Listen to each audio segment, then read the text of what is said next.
요즘 AI가 정말 모든 걸 바꾸고 있죠? 그런데 전쟁터에서는 어떨까요? 오늘은 인공지능이 현대 전쟁의 판도를 어떻게 바꾸고 있는지, 그리고 이게 우리 미래에 어떤 의미를 갖는지 한번 깊이 들여다보려고 합니다. 사람을 죽이는 AI에 협조하라고요?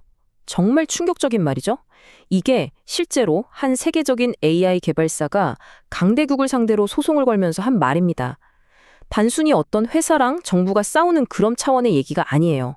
기술이 발전하는 속도랑 우리가 지켜야 할 윤리가 정면으로 부딪히는 아주 근본적인 질문을 던지고 있는 거죠. 그러니까 상황을 아주 간단하게 정리하면 이렇습니다. AI를 안전하게 만드는 게 제일 중요하다고 생각하는 회사가 있어요. 그런데 이 회사가 나라의 안보를 책임지는 국방부를 상대로 소송을 건 겁니다. 정말 전례 없는 일인데 도대체 왜 이런 일이 벌어진 걸까요? 자, 그럼 이 둘이 왜 이렇게 맞서고 있는지 그 속사정을 좀 더 자세히 들여다보죠. 갈등의 핵심은 이겁니다.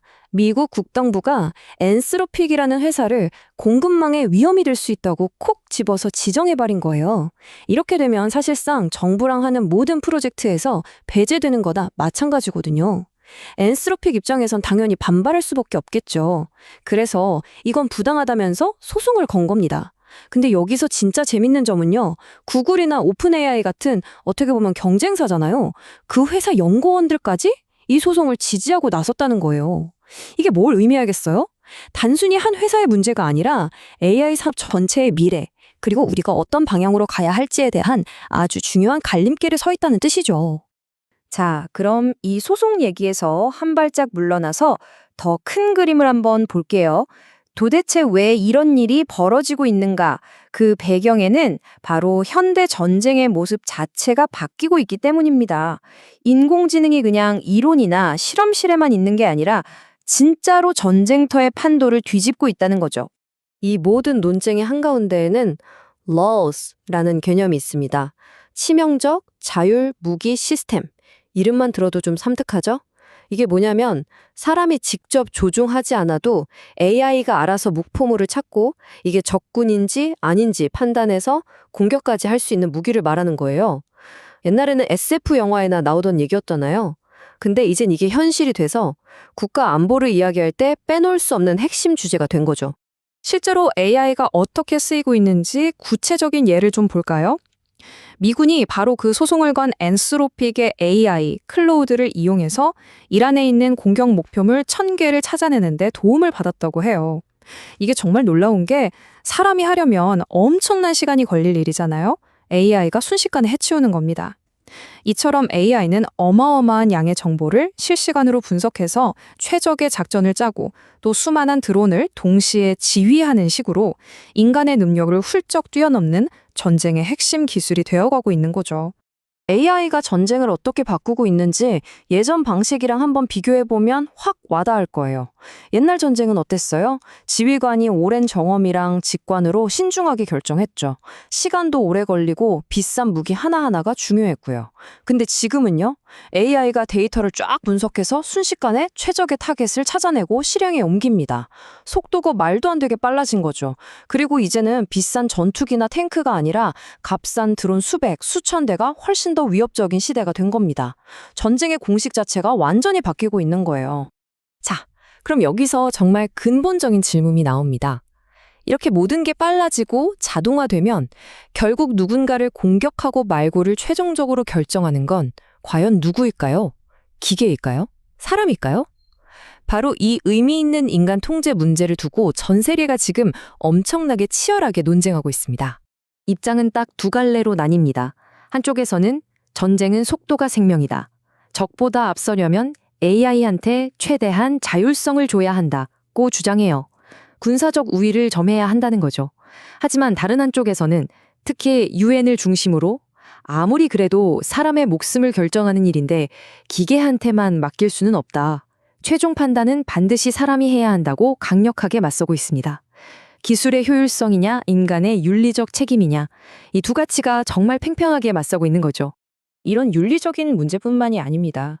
AI를 둘러싼 군비 경쟁이 이제는 세계 경제까지 뒤흔들고 있거든요. 그 보이지 않는 비용에 대한 이야기를 해볼게요. 3천억 달러. 우리 돈으로 하면 대략 400조 원이 넘는 돈입니다. 상상도 안 가는 금액이죠? 이게 지금 중동 지역에서 AI 인프라를 만들려고 투자하려던 돈인데 전쟁 위험 때문에 전부 공중분해될 위기에 처했습니다. 사실 중동 국가들이 이제 석유 다음은 AI다 하면서 그 많은 오일머니를 쏟아부어서 새로운 기술 허브를 만들려는 꿈을 꾸고 있었거든요. 그런데 갑자기 드론이 날아와서 데이터 센터를 부수고 바다 밑에 깔린 인터넷 케이블을 공격할지도 모른다는 위협이 커지니까 이 모든 꿈이 위태로워진 겁니다. 아무리 첨단 기술이라도 이런 지정학적 불안 앞에서는 정말 속수무책일 수 있다는 걸 보여주는 거죠. 결국 싼 무기가 살아남는다. 이 말이 요즘 전쟁의 특징을 딱 한마디로 요약해 주는 것 같아요. 이제는 누가 더 비싸고 멋진 무기를 가졌냐가 중요한 게 아니라는 거죠. 오히려 얼마나 값싸고 효과적인 무기를 많이 잘 쓰느냐가 승패를 가리게 됐다는 뜻입니다. 이게 바로 비대칭 전쟁이라는 겁니다. 예를 들어 수조 원짜리 거대한 항공모함이 있다고 쳐요. 근데 몇십만 원짜리 드론 수백 대가 벌떼처럼 달려들면 속수무책으로 당할 수도 있다는 거죠. 말 그대로 다윗과 골리앗의 싸움인데 이제는 다윗이 이길 수 있는 방법이 훨씬 많아진 겁니다. AI랑 드론 기술 덕분에 상대적으로 힘이 약한 국가나 단체도 강대국을 위협할 수 있게 되면서 세계의 힘의 균형 자체가 흔들리고 있는 거죠. 자, 이제 슬슬 이야기를 마무리해 볼까 합니다. 우리가 지금 서 있는 이 기술적인 갈림길이 어떤 의미인지 한번 생각해 볼 필요가 있어요. 처음엔 그냥 인간의 지능을 한번 흉내내보자 이런 순수한 호기심에서 시작됐던 AI가 어떻게 전쟁의 승패를 가르는 무서운 무기가 되어버렸을까요? 생각해보면 불과 10년 전이에요. AI가 바둑으로 이세돌 구단을 이겼을 때 우리 모두 정말 놀라워했잖아요. 와, 기술 발전 대단하다 하면서요. 그건 그냥 지성의 대결이었죠. 그런데 바로 오늘, 바로 그 기술이 전쟁터에서 사람의 목숨을 좌우하는 도구가 됐습니다. 이 짧은 시간 동안 기술이 얼마나 무섭게 발전했는지, 그리고 우리가 짊어져야 할 책임이 얼마나 무거워졌는지를 정말 극명하게 보여주는 대목입니다. 결국 모든 이야기는 이 하나의 질문으로 돌아옵니다. 우리가 만들어낸 도구는 점점 더 강력해지는데 그 힘의 한계는 과연 누가 정해야 할까요? 기술이 발전하는 속도는 너무 빠른데 우리가 그걸 어떻게 써야 할지에 대한 고민과 사회적인 합의는 그 속도를 따라가지 못하고 있어요. 우리가 만든 도구에 우리 자신이 위협받기 전에 그 방향과 한계선을 정하는 것, 어쩌면 그게 바로 지금 우리 세대에게 주어진 가장 큰 숙제일지도 모릅니다.